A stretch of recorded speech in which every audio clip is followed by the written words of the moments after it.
நன்றியோடு துதிக்கிறப்பா. ஹல்லேலூயா, ஸ்தோத்திரம். ஆண்டவரே, உம்முடைய வார்த்தை சொல்ல தந்த கிருபைக்கு நன்றிப்பா. உங்களோடு பேசுங்கப்பா, எங்களை ஆசீர்வதிங்கப்பா. உம்முடைய கருத்திலே கொடுக்குறப்பா. எல்லைகளை விரிவாக்குற கர்த்தர், எங்களை வளர்ந்தோங்க செய்கிற கர்த்தர், எங்களை வாழ வைக்கிற கர்த்தர், விருத்தியாக்குகிற கர்த்தர். உங்களுக்கு நன்றிப்பா. நன்றி இயேசுவே, உம்முடைய கருத்திலே கொடுக்கிறேன். நீங்களே உம்முடைய பிள்ளைகளை ஆற்ற வேண்டும், தேற்ற வேண்டும், ஆசீர்வதிக்க வேண்டும். இயேசுவின் நாமத்தில் நல்ல பிதாவே, ஆமென். உம்மைத்தான் நம்பியிருக்கிறோம், உம்மையன்றி யாரும் இல்லையப்பா. அற்புதம் செய்யுங்கப்பா எங்க வாழ்க்கையில, உம்மைத்தான் நம்பியிருக்கோம் ஏசப்பா. அற்புதம் செய்யுங்கப்பா எங்க வாழ்க்கையில, உம்மைத்தான் நம்பியிருக்கோம் ஏசப்பா. உம்மைத்தான் நம்பியிருக்கிறோம், உம்மையன்றி யாரும் இல்லையப்பா. நீங்க தான் ஏதாவது செய்யணும் என்று எதிர்பார்த்து காத்திருக்கிறோம்.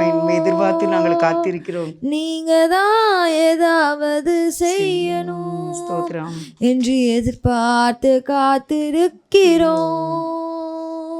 நீர் சொன்ன வார்த்தையை பிடித்து கொண்டு, நீர் சொன்ன வார்த்தையை பிடித்து கொண்டு உங்க முகத்தை நோக்கி இருக்கிறோம் ஏசப்பா. உங்க முகத்தை நோக்கி இருக்கிறோம் ஏசப்பா. அற்புதம் செய்யுங்கப்பா எங்க வாழ்க்கையில, உம்மைத்தான் நம்பியிருக்கோம் ஏசப்பா. அற்புதம் செய்யுங்கப்பா எங்க வாழ்க்கையில, உம்மைத்தான் நம்பியிருக்கோம் ஏசப்பா. உம்மைத்தான் நம்பியிருக்கிறோம், உம்மையின்றி யாரும் இல்லையப்பா. உம்மைத்தான் நம்பியிருக்கிறோம், உம்மையின்றி யாரும் இல்லையப்பா. அருமையானவர்களே, நாம் இயேசுவை மாத்திரம்தான் நம்பி இருக்கிறோம். அற்புதம் நீங்கள் தான்ப்பா செய்யணும், நீங்கள் தான் எங்களுக்கு அதிசயம் செய்யணும் அப்படின்னு சொல்லி நம்ம தேவனை நோக்கி பார்க்க வேண்டும். இந்த நாளில் உங்களுக்கு தலைப்பாக தேவன் வைராக்கியத்தை சால்வையாக அணிந்திருக்கிறார். வைராக்கியத்தை சால்வையாக அணிந்திருக்கிறார் என்று வேதம் சொல்லுகிறது. தலைப்பாக உங்களுக்கு கொடுத்துருக்கிறேன். ஏசாயா 59வது அதிகாரத்தில் 17வது வசனத்தை நம்ம வாசிப்போம். அவர் நீதியை மார்க்கவசமாக அணிந்து, நீதியை மார்க்கவசமாக அணிந்து, இரட்சிப்பென்னும் சிராவை தமது சிரசில் வைத்து, நீதி சரிக்கட்டுதல் எனும் வஸ்திரங்களை உடுப்பாக உடுத்து, வைராக்கியத்தை சால்வையாக போர்த்து கொண்டார். வைராக்கியத்தை சால்வையாக போட்டுக்கொண்டார். வைராக்கியம்னா எப்படிப்பட்டது? அது யாருமே எதுவுமே செய்ய முடியாது. ஒரு காரியத்தை, ஒரு நல்ல காரியத்தை செய்ய வேண்டும் என்று ஒருவர் முடிவு எடுத்தாங்கன்னா வைராக்கியமாக நின்று செய்துருவாங்க. இப்போ இதில் ஏசப்பாவுடைய தேவன் வைராக்கியத்தை நம்ம பார்க்கோம். நீதியை மார்க்கவசமாக அணிந்திருக்கிறாரு. இரட்சிப்பின் சீராவை தமது சிரசில் வைத்திருக்கிறார் நமக்கு கொடுப்பதற்காக. நீதியை சரிக்கட்டு வஸ்திரங்களை உடுப்பாக உடுத்திருக்காரு. வைராக்கியத்தை சால்வையாக, எல்லாவற்றையும் மூடிக்கொள்ளக்கூடியது சால்வை, முழுவதையும் பாதுகாக்கக்கூடியது வைராக்கியம். அது சால்வை போல ஆண்டவர் வைத்திருக்கிறேன் என்கிறார். இன்றைக்கி எதுக்காக அப்படி அந்த வைராக்கியத்தை வச்சிருக்காரு அப்படின்னா, நம்மை பாதுகாக்க. நாம் தேவன் மேல் ஒரு வைராக்கியமாக இருக்கின்றோம். இயேசுதான் மெய்யான தெய்வம் என்று அறிந்த நீங்கள் உங்கள் வாழ்க்கையில் உள்ள எல்லா சோதனைகளிலும் நீங்கள் தேவனுக்காக நின்று கொண்டு இருக்கின்றீர்கள். அநேக நெருக்கங்கள் உங்களுக்கு வருகிறது, பாடுகள் வருகிறது. ஆனாலும் கூட கொஞ்சம் கூட அசையாதபடிக்கு என் தேவன் நடத்துவார். அவர் எனக்காக என்னை ஆசீர்வதிக்கும்படி வைராக்கியமாக இருக்கின்றார். வைராக்கியத்துக்கு நான் உங்களுக்கு ஒரு அர்த்தம் சொல்கிறேன். அதாவது எப்படி அப்படின்னா, உன்னத பாட்டில் 8வது அதிகாரம் 6வது வசனம். உன்னத பாட்டு 8வது அதிகாரம் 6வது வசனம் வாசிக்கிறேன். நீர் என்னை உமது இருதயத்தின் மேல் முத்திரையைப் போலவும் உமது புயத்தின் மேல் முத்திரையைப் போலவும் வைத்து கொள்ளும். நேசம் மரணத்தைப் போல் வலிது, நேச வைராக்கியம் பாதாளத்தைப் போல் கொடிதாயிருக்கிறது. அதன் தழல் அக்கினி தழலிலும் அதன் ஜுவாலை கடுஞ்சுவாலையுமாக இருக்கிறது. அதாவது இந்த உன்னத பாட்டு 8வது அதிகாரத்தில் வைராக்கியம் எப்படிப்பட்டது அப்படின்னா, நேச வைராக்கியம், நேசம் மரணத்தை போல் வலிது, நேச வைராக்கியம் பாதாளத்தை போல் கொடிதானது. வைராக்கியம் எதை போன்றுதான்? மரணத்தை போன்றது. மரணத்துக்கு முன்னால் யார் நிற்க முடியும்? தேவன் நமக்காக நமக்கு நல்லது செய்ய வேண்டும் என்ற காரியத்தில் மரணம் எப்படிப்பட்டது, அதுக்குள்ளே போனால் வெளியே வர முடியாது. மரணத்துக்குள்ளே போயாச்சுன்னா வெளியே வர முடியாதுல்ல. தேவன் தம்முடைய பிள்ளைக்காக அப்படியான ஒரு வைராக்கியமாக இருக்கார். என் பிள்ளை நெருக்கம் இருக்குது என் பிள்ளைக்கு, ஆனால் நான் காப்பாற்றுவேன். நான் என் பிள்ளை மேலே ஒரு கவனம் வச்சுருக்கேன், ஆசீர்வதிக்கும்படிக்கு. என் பிள்ளைக்கு நிறைய சஞ்சலங்கள் இருக்குது, அதெல்லாம் நான் மாற்றி அமைக்கணும். யார் தடுத்தாலும் ஒன்றும் செய்ய முடியாது. யார் உனக்கு பிலிசூனியை வைக்கட்டும், ஏவல் வைக்கட்டும், செய்வனை வைக்கட்டும், பொறாமையாக இருக்கட்டும், நீ அழிந்து போகணும், நீங்கள் அழிந்து போகணுன்னு நினைக்கட்டுமே. ஆனால் தேவன் உங்களை ஆசீர்வதிக்கும்படிக்கு அவர் வைராக்கியம் என்ற அந்த காரியத்தை அப்படியே மூடி இருக்கிறது போல எல்லாவற்றையும் பாதுகாக்கக்கூடியது ஒரு சால், ஒரு போர்வை, அப்படியாக உங்களை காக்கும்படிக்கு போர்வை போல மூடி இருக்கிறார். அவர் மூடி இருக்கிறார் உங்களை பாதுகாப்பாக வைப்பதற்கு. அல்லேலூயா, அல்லேலூயா, அல்லேலூயா. உங்களுக்கு ஒரு வசனம் எடுத்து காட்டுறேன். ஏசாயா 60வது அதிகாரம் 10வது வசனம். ஏசாயா 60:10. அந்நியரின் புத்திரர் உன் மதில்களை கட்டி அவர்களுடைய ராஜாக்கள் உன்னை சேவிப்பார்கள். என் கடும் கோபத்தினால் உன்னை அடித்தேன், ஆனாலும் என் கிருபையினால் உனக்கு இறங்கினேன். எனக்கு கோபம் வந்துச்சு, நீ ரொம்ப கஷ்டப்பட்டுட்ட, ஆனாலும் என் கிருபையினால் உனக்கு இறங்கினேன். ஆண்டவர் சொல்கிறார், வைராக்கியமாக இருக்கின்றார். அவருடைய பிள்ளைகளாகிய நம்மை வழி நடத்த வேண்டும் என்று. நாம் என்ன செய்யணும் அப்படின்னா, நாமும் தேவனுக்காக வைராக்கியமாக இருக்க வேண்டும். உன்னத பாட்டில் சொன்னது போல வைராக்கியம் மரணத்தை போல் வலிது. நேச வைராக்கியம், ஆண்டவர் நம்ம மேலே நேச வைராக்கியம் வச்சிருக்கார். அதனால் அவர் கோபம் கொண்டாலும் தமது மிகுந்த கிருபையினால் இரக்கம் காட்டி, நீங்கள் போக வேண்டிய வழி எது, நல்ல வழி எது, அந்த வழியில் நடத்துறதுக்காக தேவன் வைராக்கியமாக இருக்கார். யாருமே அதை மாற்ற முடியாது. எந்த சூழ்நிலையிலும் ஆண்டவர் நம்மை ஆசீர்வதிக்கும்னு நினச்சிட்டாங்கல்ல, நம்ம வழி நடத்தணும்னு நினச்சிட்டாங்கல்ல, உங்கள் துன்பத்தில் இருந்து உங்களை விடுவிக்கணும்னு தேவன் நினச்சிட்டாங்கல்ல, அதனால் அவர் வைராக்கியமாக இருக்கின்றார். தேவன் நமக்கு உதவி செய்யும்படி தம்முடைய கரத்தை நீட்டுகிறார்.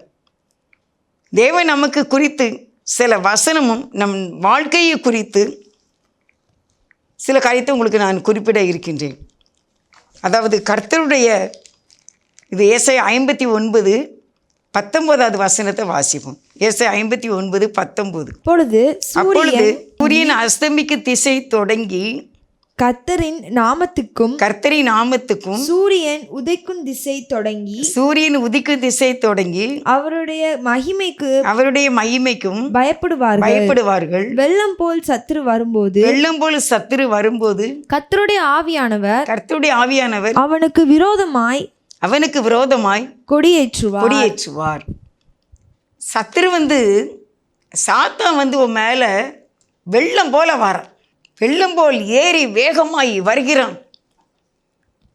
சுனாமி வந்துச்சுல, வெள்ளம் ஒரு இடத்துல அப்படியே ஏறி காயப்படாமல் கொண்டுட்டு போயிடும். அப்படி வெள்ளம் போல சாத்தான் ஏறி வருகிறான். ஒரு வியாதியை கொண்டு உன் மனதை பயப்படுத்துகிறான். சாத்தான் வெள்ளம் போல ஏறி வருகிறான். அவன் வரும்போது கொடியேற்றப்படுது. அந்த கொடி என்ன? அந்த சாத்தானுக்கு, அந்த வியாதிக்கு, நமக்கு விரோதமாக சில மனிதர்கள் எழும்புகிறார்கள். அவங்களுக்கு விரோதமான கொடி அது. அந்த கொடியை ஆவியானவர் ஏற்றுகிறார். நமக்கு ஜெயக்கொடி, அவர்களுக்கு அது தோல்வியின் கொடி. சத்துரு வெள்ளம் போல ஏறி வேகமாய் வருகிறான். நீ என்ன செய்யாத, சோர்ந்து போகாதீங்க, நீங்கள் பயமே படாதீங்க. ஆண்டவர் சொல்ல, நீ எப்படி இருக்கணும்? அமைதியாக இரு. கர்த்தரை மாத்திரம் நோக்கி பார்த்து கொண்டு இரு. யார் நமக்கு விரோதமாக கூட்டமாக கூட வரலாம். நீங்கள் ஒரு ஆள் நிற்கலாம், உங்களுக்கு விரோதமாக 5 பேர் நின்று பேசுவாங்க. ஆனால் நீங்கள் இந்த சத்தியத்துக்கும் இந்த பிரமாணத்துக்கும் கட்டுப்பட்டவர்களாக பொறுமையோடு அமைதியோடு இருக்கும்போது நம்முடைய பக்கம் நீதி இருக்கும். நீதி இருக்கும்போது தேவன் அவங்களுக்கு விரோதமாய் கொடியேற்றுவார். தோல்வி என்று அறிவிக்கப்படக்கூடிய கொடி அது. நீ தோற்றுவிட்டாய் என்று அறிவிக்கக்கூடிய கொடி.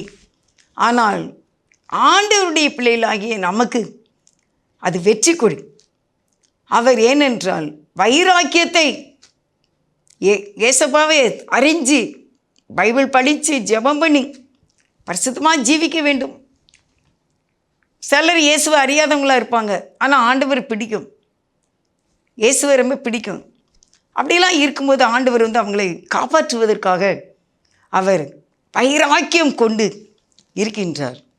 அவர் கொடியேற்றுவார். எனக்கு ஆண்டவரை அறிந்த அந்த நாட்களில் இந்த வசனத்தை நான் பார்த்தேன். அப்படி எனக்கு ரொம்ப ஆச்சரியமாக இருந்தது.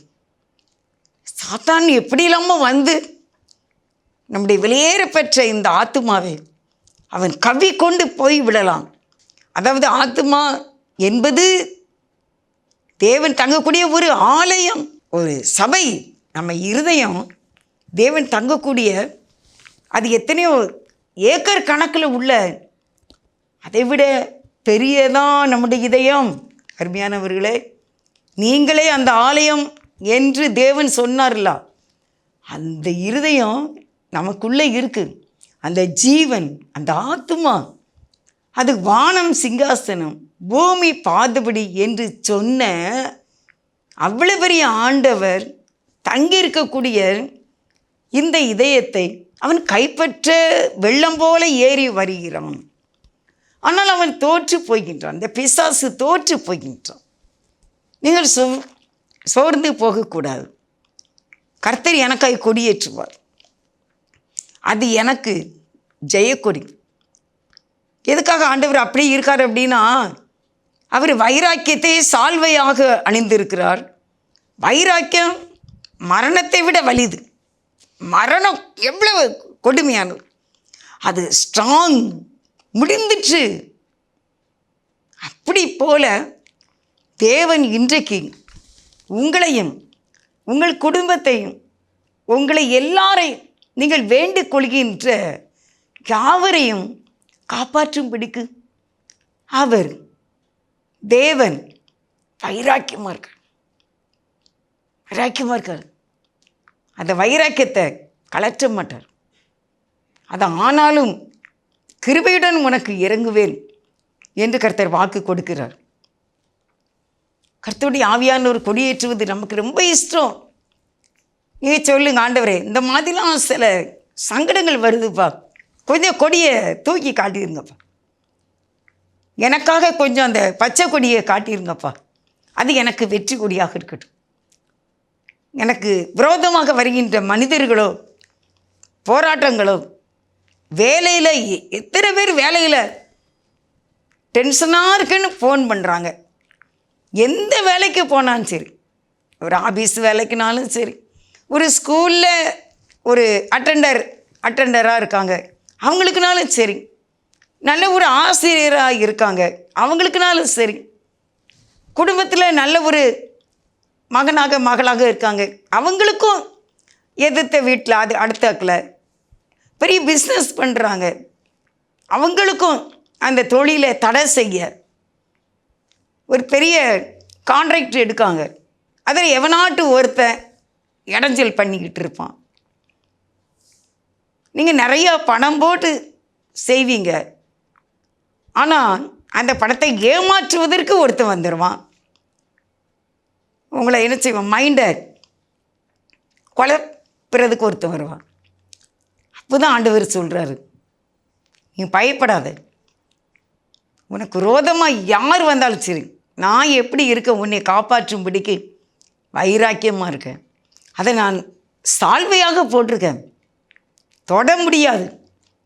உன்னை தொடுகிறவன் என் கண்மணியை தொடுகிறான் அப்படின்னு ஆண்டவர் சொல்லியிருக்கான். அதனால தான் ஃபியர் நாட், பயப்படாதீங்க. ஆண்டவரை நல்லா ஜெபம் பண்ணுங்க, உள்ளத்தின் ஆழத்திலிருந்து கூப்பிடுங்க. பா முடியல, கவலையாக இருக்குப்பா, அப்படியே வேர்த்து வடிதுப்பா, மனம் சஞ்சலப்படுதுப்பா, சாப்பிட முடியலை, தூங்க முடியலப்பா. நீங்கள் அந்த சாத்தானுக்கு விரோதமாக ஒரு கொடி ஏற்றிருங்களேன். நீங்கள் தான் எனக்காக வைராக்கியமாக இருக்கீங்கள, கொஞ்சம் கொடி ஏற்றிருங்களேன். அவன் என்னை விட்டு ஓடி போவான். தோற்று போனவங்க யாராவது நின்றுக்கிட்டு இருப்பாங்களா? வெற்றி அடைந்தவங்க பக்கத்தில் தோற்று போனவங்க நின்றுக்கிட்டு இருப்பாங்களா? ஓடி போயிடுவாங்கள்ல. அதே மாதிரி போயிடுவாங்க. நீங்கள் ஆண்டவரை பற்றிக்கொள்ள வேண்டும். இன்னும் ஏசாயா 9வது அதிகாரம் 7வது வசனம், தாவீதின் சிங்காசனத்தையும் அவனுடைய ராஜ்யத்தையும் அவர் திடப்படுத்தி அதை இது முதற்கொண்டு என்றென்றைக்கும் நியாயத்தினாலும் நீதியினாலும் நிலைப்படுத்தும்படிக்கு அவருடைய கர்த்தத்துவத்தின் பெருக்கத்திற்கும் அதன் சமாதானத்துக்கும் முடிவில்லை. சேனைகளின் கர்த்தருடைய வைராக்கியம் இதை செய்யும். சிங்காசனத்தையும் ராஜ்யத்தையும் அவர்களுக்கு திடப்படுத்துவார், என்றென்றைக்கும் நீதி நியாயத்தை நிலைப்படுத்துவார். கர்த்தத்துவம் பெருக்கத்துக்கு முடிவில்லை. சேனைகளின் கர்த்தருடைய வைராக்கியம் இதை செய்யும். வேத வசனம் சொல்லுகிறது. நமக்காக ஒரு பெரிய வைராக்கியத்தின் தலைவர் நமக்கு இருக்கின்றார். நேச மரணத்தை போல் வலிது அருமையானவர்களே, வைராக்கியம் பாதாளத்தை போல் கொடிது அருமையானவர்களே, அவர் நம்மை காப்பாற்றுவதற்கு. நம்ம எப்படி இருக்கணும் வைராக்கியம்? அதை சில வார்த்தைகளிலே எதில் வைராக்கியம் இருக்கணும், எதில் வைராக்கியம் இருக்கக்கூடாது. யாக்கோபு 3வது அதிகாரம் 13வது வசனம், உங்களில் ஞானியும் விவேகியுமாயிருக்கிறவன் எவனோ அவன் ஞானத்திற்குரிய சாதத்தோட தன் கிரியைகளை நல்ல நடக்கையினாலே காண்பிக்க கடவன். உங்கள் இருதயத்திலே கசப்பான வைராக்கியத்தையும் விரோதத்தையும் வைத்திருக்கிறீர்களானால் நீங்கள் பெருமை பாராட்டாதிருங்கள், சத்தியத்திற்கு விரோதமாய் பொய் சொல்லாமலும் இருங்கள். இந்த 2 வசனத்தை உங்களுக்கு சொல்கிறேன். 13, 14. நீங்கள் ஞானியும் விவேகமாக இருக்கிறவனால் சாந்தத்தோட தன் கிரியைகளை நல்ல நடக்கையினாலே காண்பிக்க கடவன். எந்த ஒரு சூழ்நிலையிலையும் ஆண்டவருடைய பிள்ளைங்க சாந்தமாக இருக்கணும். எரிகின்ற அக்கினி சூளை எதுவும் என்னை அசைப்பதில்லை.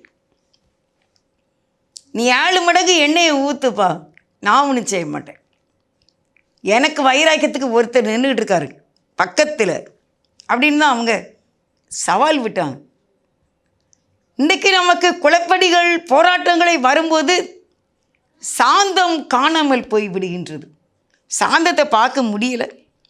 13 தான் ஞானத்துக்குரிய சாந்தத்தோடே தன்னுடைய கிரியைகளை நடப்பிக்க வேண்டும். பாசிட்டிவான, தேவனுக்கு பிரியமான, தேவனுக்கு பிடிக்கிற சாந்தமான வார்த்தைகளை யூஸ் பண்ண வேண்டும். கண்ட வார்த்தைகளை யூஸ் பண்ணக்கூடாது. நீ ஞானியாக இருந்தா, நீ விவேகியாக இருந்தா, நீ சாந்தமாக இரு அப்படின்னு இந்த வசனத்தில் எழுதியிருக்கு. 14 எப்படி வாசித்தாங்க? உங்கள் இருதயத்திலே உங்கள் இதயத்திலே கசப்பான வைராக்கியத்தையும் விரோதத்தையும் வைத்தீர்களானால் நீங்கள் பெருமை பாராட்டாதிருங்கள். சத்தியத்திற்கு விரோதமாய் பொய் சொல்லாமலும் இருங்கள். ஆமா, நீங்க உங்க இருதயத்துல ஒரு கசப்பான ஒரு வைராக்கியம் உங்க இருதயத்தில் இருக்குன்னு வச்சுக்கோங்க. அப்படின்னா நீங்க விரோதம்னா என்ன? விரோதம் என்னன்னா யுத்தம், சண்டை, பிடிவாதம். இதை நீ உன் இருதயத்தில் நீ வச்சுருந்தீங்கன்னா, நீங்கள் கசப்பான ஒரு வைராக்கியத்தை வச்சுருந்தீங்கன்னா, சத்தியத்துக்கு விரோதமாக நீங்கள் பொய் சொல்லாதீங்க. நீங்கள் பெருமை பாராட்டுங்கள். யார் மேலேயாவது நமக்கு கசப்பான வைராக்கியம் இருக்குதா அப்படின்னா, நீ பெருமை பாராட்டுறதுக்கு உனக்கு ஒன்றுமே இல்லை என்று வேதம் சொல்கிறது. எதை குறித்து நீ பெருமை பாராட்டுவ? உங்களுக்குள்ள கசப்பான வைராக்கியத்தையும் விரோதத்தையும் வச்சுக்கிட்டு என்ன இதில் நீங்கள் பெருமை பாராட்டுறீங்க? அப்படி பெருமை பாராட்டுறதுங்க, அது பொய். வேறு எதையாவது குறித்து, பொண்ணை குறித்து, பொருளை குறித்து, சொத்து சுகங்களை குறித்து நீங்கள் பெருமை பாராட்டினால் அது பொய். நீ பொய் பேசிக்கிட்டு இருக்கேன்னு வேதம் சொல்லுது. இதில் வைராக்கியமாக இருந்தால் தேவன் நமக்காக வைராக்கியமாக இருக்க மாட்டார். கசப்பான வைராக்கியத்தையும் விரோதத்தையும் இருதயத்தில் வைத்திருந்தீர்களானால் தேவன் அவருடைய வைராக்கியத்தை நமக்கு காட்ட மாட்டார். வைராக்கியத்தை சால்வையாக போட்டிருக்கிறார், போர்வையாக காட்ட மாட்டார். 15 இப்படிப்பட்ட ஞானம் பரத்திலிருந்து இறங்கி வருகிற ஞானமாயிராமல் லௌகிக சம்பந்தமானதும் ஜென்ம சுபாவத்துக்குரியதும் வேத்தனத்துக்கு அடுத்ததுமாய் இருக்கிறது. இந்த ஞானம் விரோதமும் வைராக்கியம் கடுமையான வார்த்தை. யாக்கோபு எழுதியிருக்கார். யாக்கோபு, ஆண்டவர் எங்கெல்லாம் கெத்செமனே தோட்டத்தில் தனியாக எங்கெல்லாம் போனாங்களோ, இந்த தோட்டத்துக்கு 3 பேரை கூப்பிட்டு போனாங்க. அதில் யாக்கோபு ஒருத்தர். எங்கே போனாலும் 3 பேரை கூப்பிட்டு போனாங்க, பேதுரு, யோவான், யாக்கோபு. இந்த யாக்கோபு அப்படியே பார்த்துக்கிட்டே இருக்காங்க ஏசப்பா. என்ன பரிசேயர்கள் சதிசேயர்கள் விருந்து வைக்காங்க, எது வைக்காங்க, இது வைக்காங்க. எங்கே பார்த்தாலும் இயேசுவா மேலே என்னதான் ஒரே குற்றம் சொல்லிக்கிட்டே இருக்காங்க. அன்பே இல்லை. ஏசப்பா வாழ்ந்த இந்த உலகத்தில் ஆண்டவர் மேலே அன்பே இல்லை. அதெல்லாம் யாக்கோபு பார்த்துக்கிட்டு இருந்து அவரை கொலை செய்தார்கள். யாக்கோபு ஏசப்பா சீடரை கொலை செய்கிறதுக்கு முன்னால் அவர் எழுதின நிருபம் இது. அதில் எழுதியிருக்கார், நீங்கள் கோபத்தையும் விரோதத்தையும் கசப்பான வைராக்கியத்தையும் இருதயத்தில் வைத்திருந்தீங்கன்னா நீங்கள் பெருமை பாராட்டாதீங்க, அது பொய். நீ எதை குறித்து நீ பெருமை பாராட்டினீங்கன்னா அது பொய் தான். இது எங்கேருந்து வருது? இந்த பெருமையும் இந்த விரோதமும் இந்த கசப்பான வைராக்கியமும் இருதயத்தில் இருந்துச்சுன்னா அது எங்கேருந்து வருதுன்னு சொல்லியிருக்காங்க. அது பரத்திலிருந்து இறங்கி வருகிறதா ஞானமாய் இராமல், அது பரலோக ராஜ்யத்திலிருந்து வரல. பரலோக ராஜ்யத்திலிருந்து வர்றதான் நீதியும் அன்பும் பரிசுத்தம் உள்ளது, யாதொரு மாசு இல்லாதது. இது லௌகீக சம்மந்தமானது, ஜென்ம சுவாவம். பேய் தர துடுக்கு. பேய் இருக்குது பார்த்தீங்களா? பேய் எம்மாந்த பேய் ஆடிக்கிட்டு ஆடும். இந்த பேய் ஆடும். பெருமையும் வைராக்கியமும் விரோதமும் நெஞ்சுக்குள்ளே இருந்தால் பேய் என்ன செய்யுமா? பேய்த்தனை துடுக்குத்தனமாக இருக்குது. அதனுடைய கிரியை, அந்த பேயினுடைய கிரியை. நீங்கள் பெரிய ஹோட்டலுக்கு போகிறீங்க, நீங்கள் என்ன சாப்பாடு கேட்குறீங்க அதை கொண்டு வைக்கிறாங்கல்ல, டேஸ்ட்டாக இருந்தால் நம்ம நல்லா சாப்பிடுவோம். அது நல்லதாக இருக்கணும்ல, நல்லா தானே இருக்கும். அதே போல் அந்த ஹோட்டலில் நம்ம சாப்பிட்ற ஹோட்டலில் என்ன சாப்பாடு இருக்கோ எல்லாமே நமக்கு கேட்லாக் கொடுக்காங்க, பார்த்து நம்ம டிக் பண்ணுறோம், நமக்கு கொடுக்காங்க, அதை நம்ம சாப்பிட்றோம். ஆனால் இந்த விரோதமும் இந்த வைராக்கியமும் இந்த வீண் பெருமையும் இருதயத்தில் இருந்துச்சுன்னா அது பரலோக ராஜ்யத்திலிருந்து உனக்கு கொடுக்கப்படலை. அங்கே தீயதே இல்லை, அங்கே நல்லது தான் இருக்கும். அதனால் உலகத்தில் உள்ளது அது லௌகிக சம்மதமானது, அது அழிவுக்குரியது, அது பேயின் காரியம். சாத்தான், பசாசு, பொல்லாதவன், கடுமையானவன், அவன் நம்மளை நரகத்துக்கு கொண்டு போகிறதுக்கு ட்ரை பண்ணுறான்ல. அவன் தான் வந்து இந்த கசப்பான வைராக்கியத்தை கொடுப்பான், பெருமையை கொடுப்பான், விரோதத்தை கொடுப்பான். நான் பார்த்துருக்கேன், சில பேர் வாயை திறந்தாலே பெருமை தான். எம்மா இப்படி பெருமையாகவே உச்சியில் இருந்து உள்ளங்கால் வரைக்கும் பெருமையாக தான் இருப்பாங்க. பேச்சுகளில் தான் நிறைய பேர்கிட்ட பழகுறோம் ஊழியத்தின் பாதையில். சில பேர் எல்லாம் இருந்தாலுமே ஒன்றுமே இல்லாத மாதிரி ரொம்ப சாஃப்டாக சாந்தமாக இருப்பாங்க. சில பேர்கிட்ட ஒன்றுமே இருக்காது, ஆனால் வாய் திறக்கும்போது பார்த்தீங்கன்னா ஐயோ இவ்வளவு பெருமையில் இருந்து இவங்களை எப்படி விடுவிக்கிறது அப்படின்ட்டு நமக்கு ஆச்சரியமாக இருக்கும். அது இவங்களை எப்படி எழுந்திருக்க வைக்கிறது. அப்படியே நைட்டில் படுத்தா யோசிப்பேன், இப்படி பெருமை பாராட்டிக்கிட்டு இருக்காங்களே ஒன்றும் இல்லாமல். பேய்த்தனை துடுக்குள்ளது, வைராக்கியம், கெட்ட விரோதம், இதெல்லாம் பேயின் காரியங்கள், அவனுடைய சரக்கு. அது இருந்தால் தேவன் எப்படி உங்களுக்காக கொடி ஏற்ற முடியும், உங்களுக்கு எப்படியாக வெற்றி கொடி ஏற்ற முடியும்? அடுத்த வசனத்தை வாசிப்போம். 16. வைராக்கியமும் விரோதமும் எங்கே உண்டோ அங்கே கலகமும் சகல துர்ச்செய்களும் உண்டு. எங்கே கெட்ட வைராக்கியம் இருக்குதோ, அங்கே எங்கே விரோதம் இருக்குதோ அங்கே கலகமும் சகல துர்ச்செய்களும் உண்டு. அருமையானவர்களே, கொஞ்சம் நீங்கள் உங்களை ஆராய்ந்து பாருங்கள். ஏன்ட்ட இப்படி இருக்காப்பா, கசப்பான வைராக்கியம் ஏன்ட்ட இருக்காப்பா, ஏன்ட்ட கசப்பான விரோதம் இருக்காப்பா, பேயினுடைய காரியங்கள் ஏன்ட்ட இருக்காப்பா, எனக்கு வேண்டாப்பா, நான் உங்களுக்காக நேசமாக இருப்பேன், அது எனக்கு வைராக்கியமாக இருக்கட்டும் அப்படி சொல்லிக்காளுங்க. கடைசியாக ஒரு வசனத்தை வாசித்து முடிக்கலாம். கலாத்தியர் 4வது அதிகாரம் 18வது வசனம். கலாத்தியர் 4:18. நல் விஷயத்தில் வைராக்கியம் பாராட்டுவது நல்லதுதான். அதை நான் உங்களிடத்தில் இருக்கும் பொழுது மாத்திரமல்ல எப்பொழுதும் பாராட்ட வேண்டும். நல்ல விஷயத்தில் வைராக்கியம் பாராட்டுங்க. இயேசுக்காக வைராக்கியம் பாராட்டுங்க. ஆலயத்துக்கு போகிறதுக்கு வைராக்கியம் பாராட்டுங்க. மன்னிக்கிறதுல வைராக்கியம் பாராட்டுங்க. தேவனுக்காக ஊழியம் செய்கிறதுல வைராக்கியம் பாராட்டுங்க. அன்பு செலுத்தில் வைராக்கியம் பாராட்டுங்க. நல்ல விஷயத்தில் வைராக்கியம் பாராட்டுங்க. பிள்ளைகள்லாம் நல்லா படிக்கணும், நல்ல கேரக்டராக இருக்கணும், நல்ல நேரம் சாப்பிடணும், அம்மா அப்பாவுக்கு நல்லா கீழ்ப்படியணும், கணவன் மனைவிக்கு அன்பு செலுத்தணும், மனைவி கணவனுக்கு கீழ்ப்படியணும், சந்தோஷமும் சமாதானமும் அங்கே இருக்க வேண்டும். அதில் வைராக்கிய பாராட்டுனா நான் உங்களை பாராட்டுவேன் என்று பவுல் சொல்லுகிறார் கலாத்தியரில். நல் விஷயத்தில் தான் வைராக்கிய பாராட்ட வேண்டும். அதுதான் பரிசுத்த ஆவியானவருடைய, அதுதான் பரலோக ராஜ்யத்தினுடையது. மற்ற வீணான வைராக்கியம், அது வைராக்கியமும் விரோதமும் கசப்பும், அது பேயினுடைய குணம். இன்றையிலிருந்து ஆண்டவரே, இந்த பேயின் குணம் எனக்கு வேண்டாம். பரலோக ராஜ்யத்திலிருந்து வருகிற நல் விஷயத்தில் வைராக்கிய பாராட்டுகிற குணங்களை எனக்கு தாரும் ஆண்டவரே என்று கேட்போம்.